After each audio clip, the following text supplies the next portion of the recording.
하나님의 말씀 함께 봉독하겠습니다. 여호수아 8장 1절에서 9절까지입니다. 여호와께서 여호수아에게 이르시되 두려워하지 말라, 놀라지 말라. 군사를 다 거느리고 일어나 아이로 올라가라. 보라, 내가 아이 왕과 그의 백성과 그의 성읍과 그의 땅을 다 네 손에 넘겨주었으니 너는 여리고와 그 왕에게 행한 것 같이 아이와 그 왕에게 행하되 오직 거기서 탈취할 물건과 가축은 스스로 가지라. 너는 아이 성 뒤에 복병을 둘지니라. 이에 여호수아가 일어나서 군사와 함께 아이로 올라가려 하여 용사 3만 명을 뽑아 밤에 보내며 그들에게 명령하여 이르되 너희는 성읍 뒤로 가서 성읍을 향하여 매복하되 그 성읍에서 너무 멀리 하지 말고 다 스스로 준비하라. 나와 나를 따르는 모든 백성은 다 성읍으로 가까이 가리니 그들이 처음과 같이 우리에게로 쳐 올라올 것이라. 그리할 때 우리가 그들 앞에서 도망하면 그들이 나와서 우리를 추격하며 이르기를 그들이 처음과 같이 우리 앞에서 도망한다 하고 우리의 유인을 받아 그 성읍에서 멀리 떠날 것이라. 우리가 그들 앞에서 도망하거든 너희는 매복한 곳에서 일어나 그 성읍을 점령하라.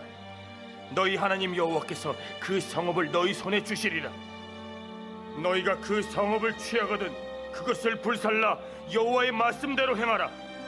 보라, 내가 너희에게 명령하였느니라 하고 그들을 보내매 그들이 매복할 곳으로 가서 아이 서쪽 베델과 아이 사이에 매복하였고 여호수아는 그 밤에 백성 가운데에서 잤더라. 오늘 설교의 제목은 엎드려야 산다입니다. 우리 설교의 제목 함께 읽어볼까요? 시작. 엎드려야 산다. 서울 출신의 청년들이 이제 부대 훈련받기 위해서 입대를 했습니다. 그런데 소대장이 사투리가 아주 심한 그 경상도 분이에요. 그래서 이제 하루에는 훈련 과정 중에 이제 폭탄이 떨어지면 어떻게 피해야 되는지를 훈련하는데 이제 모의 수류탄이 던져지면 이제 소대장이 명령을 하는 거죠. 그런데 소대장이 이렇게 명령을 했답니다. 폭탄이 날아들자, 전진하고 있을 때 폭탄이 날아들자 이렇게 얘기했다 그래. 큰 소리로 말캉소리. 말캉소리란 말 못 알아듣죠. 이렇게 청년들이 못 알아듣고 그 자리에 서 있다가 폭탄이 터지고 파편을 맞았다는 거죠. 이 소대장이 답답해가지고 다음 훈련 앞에서는 설명을 했대. 야, 말캉수구리는 모두 엎드려라는 뜻이야 라고 설명해 줬다는 거예요. 이게 경상도 사투리죠. 말캉수구리. 그래서 이제 다음 또 훈련을 하는데 이제 또 다시 병사들이 앞으로 전진하는데 저기서 수류탄이 막 이렇게 던져지는 걸 본 거예요. 그러니까 이번에도 이 경상도 출신 소대장이 말캉수구리 하니까 이번에는 이 병사들이 그 말을 잘 알아듣고 모두 납작 엎드려 가지고 그 파편을 피해서 안전하게 훈련을 진행했어요. 그 다음에 또 일어나서 훈련을 계속 하는데 또다시 수류탄이 던져지는 거예요. 근데 이 당황한 이 소대장이 똑같이 말하면 되는데 뭐라고 얘기했는데 이번에 또 못 알아들은 거예요. 그래서 뻣뻣하게 서 있던 이 병사들이 또 그 파편에 맞아서 다쳤네요. 이번에는 그 소대장이 뭐라고 얘기한 줄 아십니까? 아까맨키로. 예. 번역이 잘 안 되시는 분 옆한테 물어보세요. 아까맨키로. 아까처럼 그런 뜻이죠. 네. 전투하고 전쟁할 때 몸을 숙이는 거 너무 중요합니다. 총알과 포탄이 날아드는데 몸을 뻣뻣이 서 있다가 큰일 나죠. 숙이고 몸을 낮추는 이 자세가 생명을 살리는 것처럼 이 원리가 오늘 우리 영적인 삶에서도 이 원리가 적용되는 것을 우리 함께 살펴보려고 합니다. 오늘 그 여호수아 8장을 보면 아이성의 두 번째 전투하는 이야기가 펼쳐져 있습니다. 여호수아를 새로운 지도자로 세우고 요단강을 건너서 첫 번째 전투가 어디였죠? 여호수아 6장에 보면 여리고성 전투예요. 여리고성은 얼마나 견고하고 초롱성 같은지 너무나도 두려운 마음에 저걸 우리가 무너뜨릴 수 있을까 했는데 놀랍게도 하나님의 놀라운 함께 하심으로 그 여리고성을 무너뜨려요.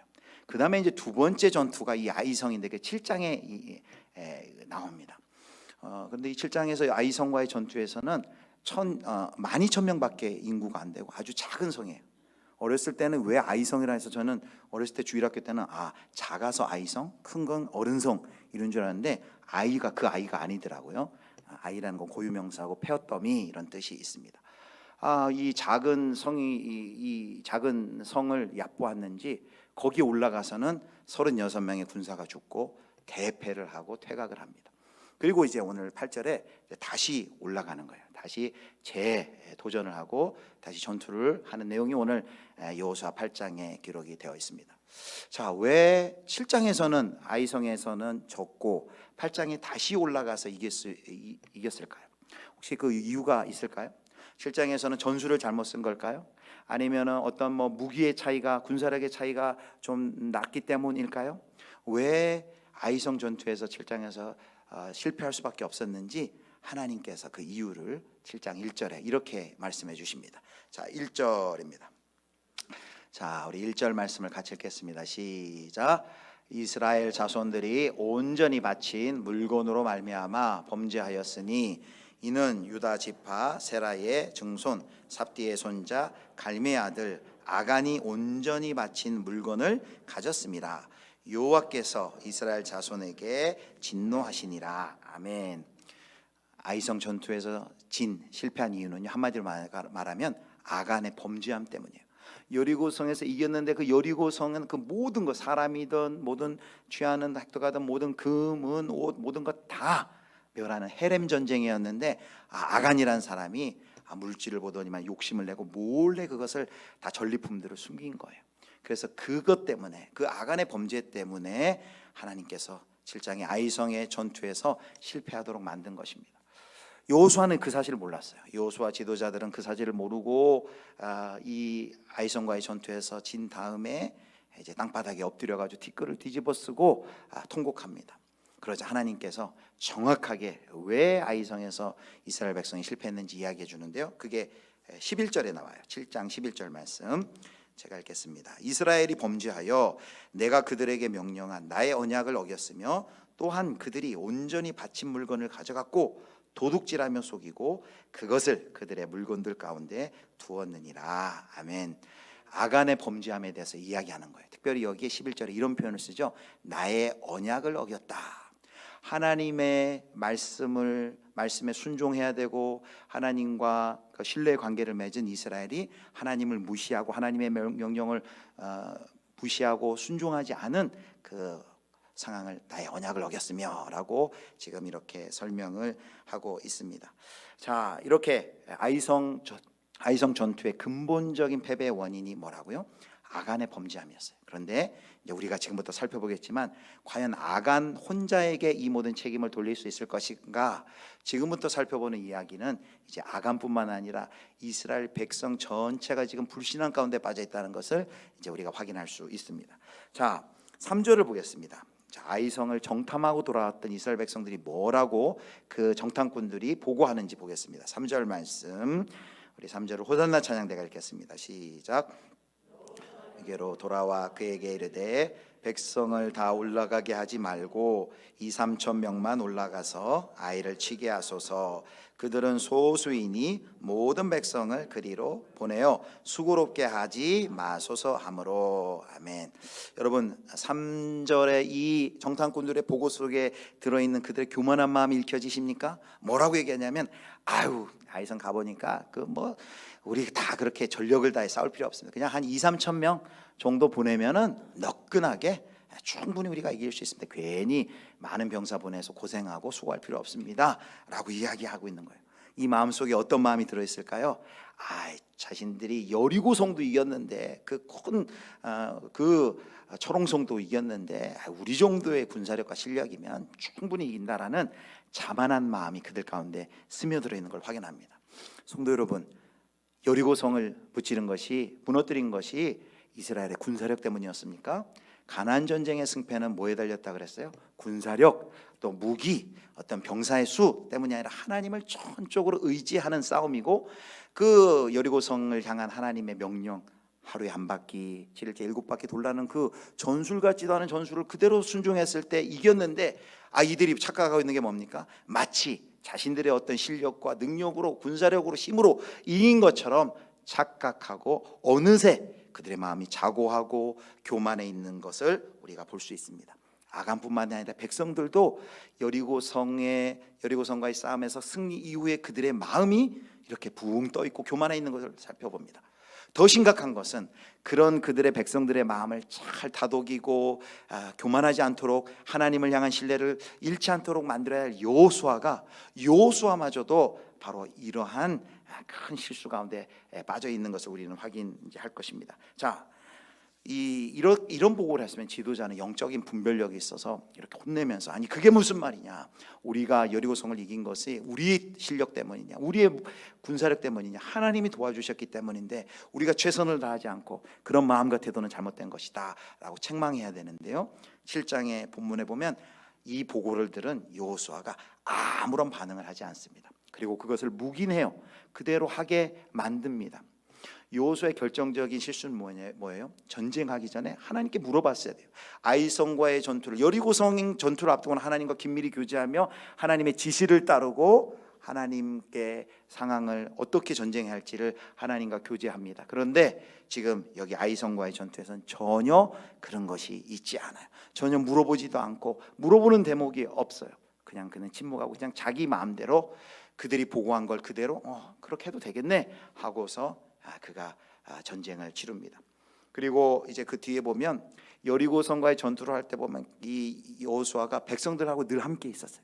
백성들과 같이 잠을 자고, 그리고 전쟁에는 같이 나가서 백성들의 가장 선봉에 서서 그 전투를 이끌었는데, 여기 오늘 본문에 보면 그런 표현들이 없어요. 백성들과 더불어 함께 했다는 표현도 없고 전쟁에 나가지 않습니다. 여러분, 이 여호수아가 이 중요한 가나안 정복 전쟁의 전투에 나가지 않았다는 것은 매우 심각한 거예요. 왜냐하면 이 전쟁은 하나님이 대장 되시고 하나님이 이끄시는 전쟁이에요. 하나님이 대장 돼서 이끌 때 여호수아는 그 하나님의 군대 병사에 불과한데 하나님이 앞서 나가시는데 그가 참여하지 않았다는 것은, 그것은 자신의 교만한 마음을 보여주고 있는 것입니다. 자, 여러분, 또 하나 여기 이 여호수아의 모습을 보면 성경에 계속해서 여호수아의 기상습관에 대해서 이야기를 해요. 뭐냐면 꼭 전쟁을 앞두거나 중요한 일이 있을 때 성경은 여호수아가 아침에 일찍 일어났다는 얘기를 해요. 그래서 3장 1절에도 보면 여호수아가 아침에 일찍 일어나, 그리고 여리고성 전투를 앞선 6장에는 6장 12절에도 여호수아가 아침에 일찍 일어나, 그리고 오늘 7장에서도 아간의 범죄한 사람을 색출하기 위해서 그날 모일 때도 아침에 일찍 일어나, 그런 표현이 있습니다. 그리고 이제 다 회개하고 8장에 이 아이성과의 두 번째 전투를 치르기 위한 그날 8장 10절에 이렇게 이야기합니다. 8장 10절 보겠습니다. 자, 우리 같이 읽습니다. 시작. 여호수아가 아침에 일찍 일어나 백성을 점호하고 이스라엘 장로들과 더불어 백성에 앞서 아이로 올라가매. 자, 8장에는 두 번째죠. 근데 7장의 첫 번째 아이성과 전투할 때는요, 아침에 일찍 일어났다는 말도 없어요. 백성들과 함께 자지도 않았고 전투에 참여하지도 않아요. 이 모든 것이 지금 뭘 보여줘요?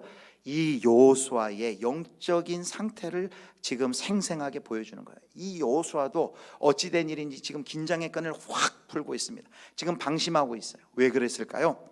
아마 여리고성 너무나 긴장되고 이길 수 있을까 걱정하며 임했던 그 여리고성의 전투가 큰 대승으로 기적 같은 승리를 이끌자 그가 교만했을까요? 실제로 여호수아 6장 27절에 보면 이런 표현이 있어요. 여호수아의 명성이 그 온 땅에 퍼지니라. 이러고 정복이라는 대승을 이룬 여호수아가 자기의 이름이 막 주변의 이웃에 알려지고 명예가 드높아지고 그러자 영적인 분별력과 그리고 집중력을 잃어버리고 어느새 지금 교만해 있는, 자만에 빠져 있는 그 지도자의 모습을 볼 수 있습니다. 지도자가 이러니 지금 전쟁을 앞둔 이스라엘 백성들이 상황은 뭐 말로 할 수 있겠습니까? 그리고 그들은 7장의 아이성과의 전쟁에서 대패한 것이죠. 사랑하는 성도 여러분, 우리도 마찬가지죠. 우리도 어떤 업적을 성취하거나 크게 승리하거나 성공한 뒤에 우리에게도 이런 유혹과 시험이 우리도 모르는 사이에 어느덧 다가올 수가 있습니다. 영적인 집중력이 흐려지고요. 우리가 자만한다고 하는 것이 하고 이렇게 어깨를 피는 그런 것이 아니라 그때부터 일을 하는 태도가 달라진다는 거예요. 마치 이스라엘 백성들이 우리가 이 여리고성도 이겼는데 적과 한 12,000명밖에 안 되는 저런 작은 성 우리가 뭐 아유 그렇게 수고하지 않아도 됩니다. 이런 태도를 보였던 것처럼 어느새 우리가 어떤 일을 할 때 더 이상 하나님을 의지하지 않아요. 더 이상 기도하지 않아요. 더 이상 이제 그것을 하는데 어려워하지 않아요. 그리고 자기의 경험을 의지하고 그리고 그 일이 공식화되고 그 일을 하면서 아무런 느낌이 없습니다. 타성해졌는다 그러죠. 특별히 교회에서의 사역들이 그런 것 같아요. 교회 일이라는 게 가만 보면 매번 반복돼요. 매년 반복되는 일, 매월 반복되는 일, 뭐 분기마다 반복되는 일. 이렇게 하다 보면 이렇게 어느 정도 익숙해지게 되고 그리고 그것이 공식이 생기죠. 이렇게 하고 이걸 누구한테 부탁하고 이렇게 하면 그동안 잘 됐는데 뭐 이번 수련회 이렇게 하면 되겠다. 그렇게 마음 먹은 순간부터 그 다음부터 여러분 어떻게 됩니까? 기도하지 않아요. 기도하지 않게 돼요. 여러분 우리도 운전도 그런 것 같아요. 여러분 혹시 운전면허 처음 취득하고 조금 운전하실 때 여러분 기억나십니까? 어떻게 운전했어요? 운전대 막 들고 바들바들 떨면서 출발하기 전에 기도하죠. 하나님 안전히 지켜주시옵소서. 끝까지 지켜주시고 보호해달라고. 그런데 이 운전한 한 10년 20년 하면 이제 뭐 너무 익숙하잖아요. 저도 그런 것 같아요. 뭐 운전할 때마다 기도하지 않아요. 그냥 뭐 당연히 뭐 안전하게 내가 할 것이라고 내 실력을 믿습니다. 마찬가지인 것 같아요. 우리도 살아가면서 너무 익숙해지고 내가 성공했다고 해서 그것이 당연히 그 성공이 이번에도 당연히 올 것이라고 여겨지면서 하나님 의지하지 않는 그런 모습. 여러분 이스라엘 백성이 그 위험 가운데 빠진 거예요. 하나님께서는 지금 여호수아 이스라엘 백성이 이것을 지금 교정하고 고치셔야 돼요. 그래서 이제 두 번째 8장에 아이성 전투를 앞두고 하나님께서 내리신 명령이 있습니다. 자, 이런 배경에서 뭐라고 명령하시는지 8장 2절 말씀을 보겠습니다. 자, 2절. 자, 우리 2절 같이 보겠습니다. 시작. 너는 여리고와 행하되 오직 거기서 탈취할 물건과 가축은 스스로 가지라. 아이성 뒤에 복병을 둘지니라 하시니. 아멘. 두 번째 아이성과의 전투는 하나님이 직접 명령을 내리세요.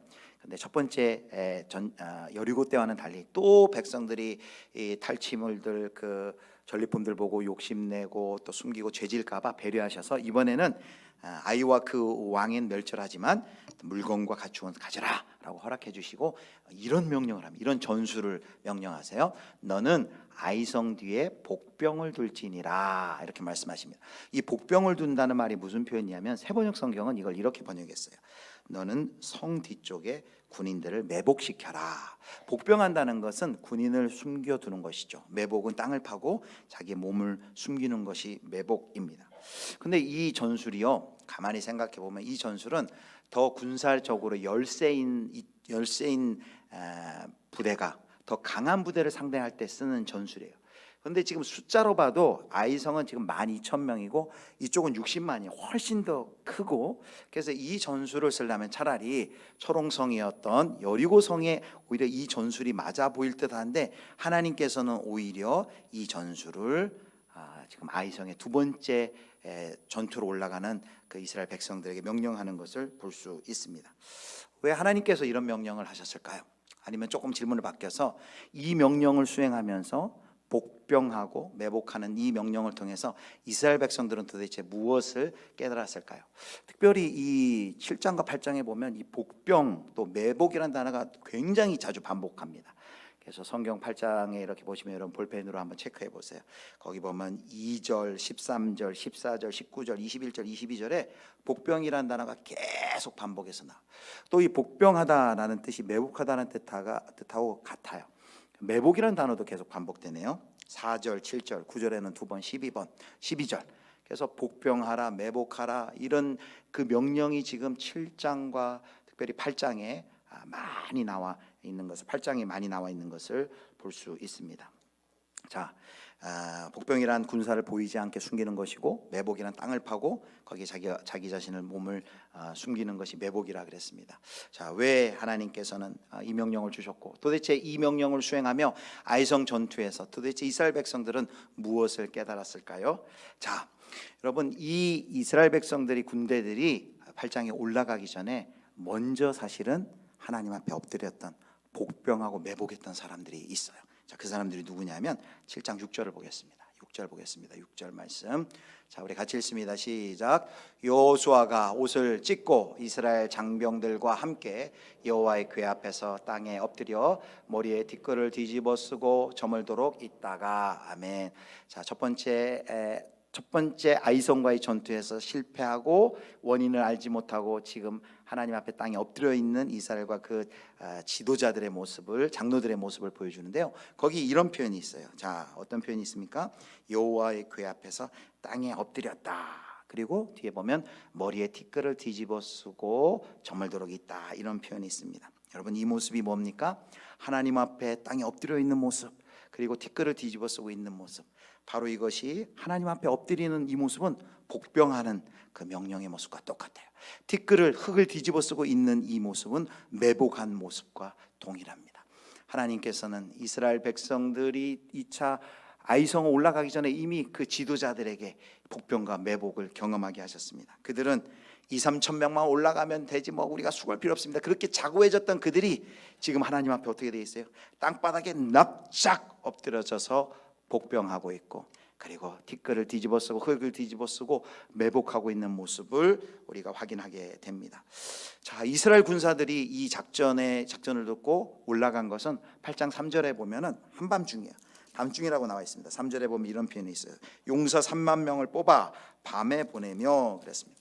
한밤중 팔레스타인의 그 계곡, 그 산지에 그 밤 기온이 깊이 떨어졌을 그때에 이스라엘 백성들이 바닥에 납작, 자기 몸이 드러나지 않게 땅에 바짝 몸을 굽히고 엎드리고 흙을 뒤집어 쓰고 거기서 숨어 있으면서, 여러분, 이스라엘 백성들은 도대체 그 순간 전투를 기다리며 그날 밤에 어떤 생각을 했을까요?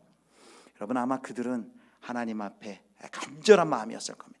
만약에 이 전투에서 다시금 우리가 지금 이건 굉장히 심각한 거예요. 이 소문이 나면, 주변에 나면 그 가나안 정복 전쟁 이제 시작할 때인데 그들을 무시하고 이제 주변에서 더한 공격이 쳐들어올 것이고, 이번 이 전쟁은 모두가 중요하겠죠. 너무나도 중요한 전쟁이에요. 그런데 그들이 한 번의 실패를 경험했어요. 여러분, 사람이 간절해질 때가 어디냐면 참호 속이라 그래. 참호 속에는 무신론자가 없다 그래. 그 참호 속에서는, 이 전쟁 속에 참여하는 군사들은 그 참호 속에 하나님을, 신을 믿지 않는 사람도 그 속에서는 기도한다 그래요. 이 복병하에 있는 그날 밤 계곡 속에서 땅에 바짝 엎드려서 전투를 기다리고 있는 이들은 아마 한결같이 하나님 앞에 간절한 마음으로 기도했을 것입니다. 하나님, 이번에 우리가 다시금 치면 안 됩니다. 하나님, 우리의 교만함 용서해 주시고 이번에 한 번만 불쌍히 여겨 주셔서 우리 이 전투에서 승리할 수 있도록 하나님 우리 편이 되어 주시고 우리를 도와주십시오. 우리를 불쌍히 여겨 주십시오. 그런 간절한 마음으로 전투를 기다리며 거기에 납작 바닥에 엎드려 있었을 것입니다. 자, 하나님의 이러한 의도가 동일하게 드러나는 것이 여호수아에게 한 명령이에요. 여호수아도 지금 누구 못지않게 지금 교만해 있습니다. 여호수아는 더 지도자로서 그것을 빨리 교정해야 돼요. 하나님께서는 여호수아에게는 아주 맞춤형 전략으로 말씀하세요. 여호수아에게는 이런 명령을 내리십니다. 자, 8장 18절 말씀 보겠습니다. 18절, 우리 이번에는 우리 남성도님들이 18절 같이 읽겠습니다. 시작. 여호와께서 여호수아에게 이르시되 내 손에 잡은 단창을 들어 아이를 가리키라. 내가 이 성읍을 내 손에 넘겨주리라. 여호수아가 그의 손에 잡은 단창을 들어 그 성읍을 가리키니. 아멘. 자, 1차 아이성과의 전투에서는 올라가지도 않았던 여호수아에게 하나님께서 명령을 주세요. 그리고 너의 손에 단창을 잡고 그것으로 아이를 가리키라. 그리고 어떻게 하냐면요, 26절에 8장 26절에 보면은 그 손을 아이성과의 전투에서 이기까지 그 손을 내리지 않는 걸 볼 수 있습니다. 여러분, 어떤 혹시 장면이 생각나요? 이스라엘 백성들이 모세를 필두로 그 아말렉 족속과 싸울 때 모세가 손을 들어서 좌우에서 아론과 훌이 그것을 받쳐줄 때, 모세의 손이 내려오지 않을 때 이스라엘 백성들이 승리했었습니다. 모세의 손이 내려올 때는 그들이 졌습니다. 그래서 그가 전투 내내 손을 내리지 않은 것처럼 똑같이 지금 이 아이성과의 전투에서 여호수아가 그 손을 내리지 않은 거예요. 뭘 보여주는 걸까요? 얼마나 이 여호수아 손이 아팠을까요? 이 팔이 아팠을까요? 이 전투가 뭐 그냥 한두 시간에 끝나는 전투가 밤새껏 또 그 다음날까지 이어진 전투인데 이길 때까지 손을 내리지 않았다는 것은 우리에게 뭘 보여줍니까? 그가 하나님을 지금 의지해야 된다. 의지하고 있다는 걸 보여주는 거예요. 그렇게 손을 들고서 여호수아는 또 어떤 마음으로 그 손을 들고 있었을까요? 손은 들고 있지만 머릿속에서는 딴 생각하고 있었을까요? 아마 그는 분명히 여호수아는 간절히 그 전쟁을 위해서 기도했을 것입니다. 하나님은 온전히 의뢰하고 의지하지 않았던 저의 죄를 주님 용서해 주십시오. 내 실력인 것 마냥, 내 힘인 것 마냥 착각하고 교만하여서 전투에도 나가지 않고 최선을 다하지 않고 하나님 의지하지 못했던 죄 용서해 주시고 오늘 우리 아이성과 이 두 번째 전투에 우리 병사들 붙들어 주시고 그 전쟁에서 승리할 수 있도록 하나님 우리와 함께 해주세요, 우리를 붙들어 주세요 하면서 그가 아이를 향해 단창을 가리키면서 얼마나 간절히 그가 기도했겠습니까? 그날 밤 그리고 전투하는 날 이스라엘의 아이성 그 밤에 계곡에 엎드려서 있었던 그 병사들도 간절한 마음으로 기도했을 것이고 전투를 임하는 그 여호수아도 간절히 하나님 앞에 간절히 기도했을 것입니다. 그래서 땅에 매복해 있는 그 자세나 그리고 손을 단창을 아이를 향해 가리킨 그 자세나 둘 다 어떤 자세입니까? 하나님을 의지하는 자세예요. 하나님을 붙드는 자세, 하나님께 기도하는 자세입니다. 사랑하는 성도 여러분, 그래서 오늘 우리는 이 여호수아 8장의 말씀을 통해 우리 오늘 설교의 제목처럼 엎드려야 산다. 그래서 모든 상황 속에서 우리가 엎드려야 산다는 것을 우리가 깨닫습니다. 결국 우리가 그리스도인이 되고 믿음 생활하는데 우리가 저 하나님의 나라에 이를 때까지 여러 가지 그리스도인으로 해야 할 일이 많이 있지만 결국 한마디로 얘기하면 우리가 해야 할 일이 뭡니까? 어떤 업적을 남기고 성취하고 승리하고 성공하는 것 이전에 하나님께서 우리에게 간절히 바라는 게 뭐예요? 그것은 하나님을 얼마나 더 의지하느냐. 결국 가나안 땅의 싸움이 하나님을 의지하는 싸움으로 그 승패가 결정된 것처럼 우리도 마찬가지예요. 이 땅에 살아가면서 무엇을 이루기 위한 그 업적, 그리고 뭔가 쌓고 뭔가 많아지고 높아지기 위한 그것을 이루는 것이 우리의 삶의 목적이 아니라 우리가 하나님을 얼마나 날마다 더 의지하는지 그 싸움이 바로 우리가 취해야 할 싸움인 줄을 여러분 믿으시길 바랍니다. 그래서 우리가 살아가면서 잘 될 때, 성공할 때, 승리할 때도 우리는 교만하지 않도록 하나님을 의지해야 됩니다. 성경에도 보면 많은 사람들이 잘 된 후에 그들이 교만해서 넘어지는 걸 봐요. 사울도 처음에는 하나님 겸손한 사람이었습니다. 하나님 의지했습니다. 나중에 그가 권력에 취하고 다윗을 죽이려 하며 하나님 반대편에 서고 그의 인생이 망하는 것을 보게 됩니다. 다윗도 마찬가지였어요. 그토록 훌륭했던 그 다윗이 그의 권력의 정점에서 그가 방심했을 때 바세바를 간음하고 살인죄를 짓는 그런 엄청난 죄악 가운데 빠지는 것을 우리가 볼 수 있습니다. 조금만 틈이 있어도 사탄이 우리를 넘어지도록 우리에게 고개를 들도록 여러분 우리에게 유혹하는 것 우리가 기억해야 됩니다. 그래서 여러분 우리가 기억해야 될 게 뭡니까? 신앙생활 하는 내내 우리가 엎드려야 되는 것이죠. 엎드려야 된다. 여러분 한번 따라해 주십시오. 엎드려야 삽니다. 엎드려야 하나님 앞에 엎드려야지만 하나님 의지하지 않으면 포탄 다 터져서 죽는 것처럼 죽습니다. 여러분 오늘 돌아가시면 책상에다 적어놓으세요. 수구리 하고 적어놓으세요. 수구리 엎드려 하고 적어놓으세요. 여러분 우리가 엎드려야 삽니다. 자 이제 마지막 여러분 우리를 위해서 온 인류의 운명이 걸려있는 밤 우리를 위해서 땅에 바짝 엎드리셨던 한 분을 우리가 만나고 설교를 마치겠습니다. 자 마태복음 26장 38절에 39절을 보겠습니다. 자 같이 읽겠습니다. 시작. 이에 말씀하시되 내 마음이 매우 고민하여 죽게 되었으니 너희는 여기 머물러 나와 함께 깨어있으라 하시고 조금 나아가사 얼굴을 땅에 대시고 엎드려 기도하여 이르시되 아버지여 만일 할만하시거든 이 잔을 내게서 지나가게 하옵소서. 그러나 나의 원대로 마시옵고 아버지의 원대로 하옵소서 하시고 아멘. 십자가 지시기 전날 밤 예수님께서 겟세마네 동산에서 기도하셨던 모습이 38, 39절에 그려지고 있어요. 거기 어떻게 그려져 있습니까? 예수님이 39절에 보니까 얼굴을 땅에 대시고 엎드려 기도하였다라고 말합니다. 사랑하는 성도 여러분, 여호수아와 이스라엘 백성들은 땅에 엎드렸죠. 왜 엎드렸어요? 그들의 죄 때문에 엎드렸습니다. 그런데 예수님은 제2의 여호수아예요. 여러분 여호수아라는 뜻이 구원자인데 여호수아라는 이름의 똑같은 뜻이 예수입니다. 구약에 이스라엘의 지도에 있던 여호수아는 자신의 잘못과 죄악으로 하나님 앞에 엎드려서 하나님의 긍휼을 구할 수밖에 없었지만 제2의 완전한 여호수아이신 우리의 참된 구원자이신 우리 주 예수 그리스도께서는 우리를 죄악 가운데서 구속하시기 위하여 십자가를 지시기 위하여 그날 밤에 땅에 바짝 엎드리셔 하나님께 기도하셨습니다. 사랑하는 성도 여러분, 바로 그 예수 그리스도께서 그 십자가 지시기 전에 땅에 엎드려 하나님께 중보기도 하셨던 그 예수님께서 지금은 부활 승천하셔서 저 하나님 보좌 우편에서 지금도 온 세상을 통치하시면서 지금도 뭘 하고 계세요? 똑같이 저와 여러분을 위해서 기도하고 계신 줄, 중보하고 계신 줄 믿으시길 바랍니다. 그래서 우리가 승리할 수 있는 방법, 히브리서의 기자는 믿음의 주요 온전케 하시는 이 예수를 바라보자라고 말합니다. 여기 바라보자라는 것은 관광하듯 이렇게 보는 게 아니라 그분께 시선을 맞추고 그분께 시선을 고정하는 것을 의미합니다. 영어로 fix on, 그분께 시선을 고정하는, 이게 무슨 태도입니까?